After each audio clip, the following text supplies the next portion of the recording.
You're about to get severely pissed off, all based on a report that's out today about the Somali community in Minnesota and how it's stealing your money. Here is how it goes. Somali parents would get into this scheme of claiming that their child had autism when the child really didn't have the autism. That's right. So what would happen is that they would take their children to one of many different clinics that popped up all over the state in the last couple of years, all under Governor Walz. They'd walk in, they would pretend like their kids had autism. They would get kickback payments anywhere between $300 to $1,500. The more you pretended your kid had autism, the more services they need, the more your kickback. And these parents weren't stupid. What wound up happening is the scam was so huge that more autism centers were all starting to rack up. They went from 40 to like 300 and change. And so what parents would say is, give me more money.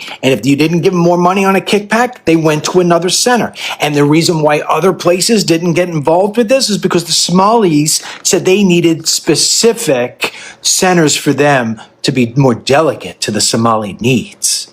Now, to put this all into size, keep in mind that the community of Somalians, they are tripling the amount of autism claims when measured through the rest of the state of Minnesota. So it's a total scam. And this continued to grow and grow, so much so that if you go back to 2018, autism claims were $3 million.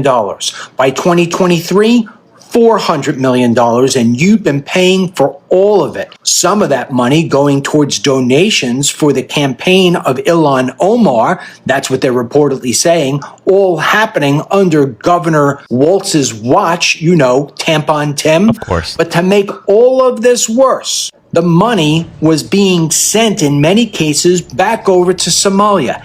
And that money, when it got to Somalia, was funding terrorism. That's right. Al-Shabaab and Al-Qaeda's greatest funder are the taxpayers of Minnesota and the United States of America. Now, Al-Shabaab has killed more Americans than anybody else. So basically, this is what it is. They're stealing your frickin' money. We bring them over here, invite them over here to become part of America. I don't know why. You tell me why we need all these Somalians. Why do we need Ilhan Omar? And then they sit there and they say, screw you. They take your money and they fund terrorism. Do you think maybe it's time to get rid of these people, to stop taking them in? I do. We don't need the Somalians. Cut it off now, today. Unreal. Now only imagine how many other migrant scams are happening right now. Deport, deport, deport.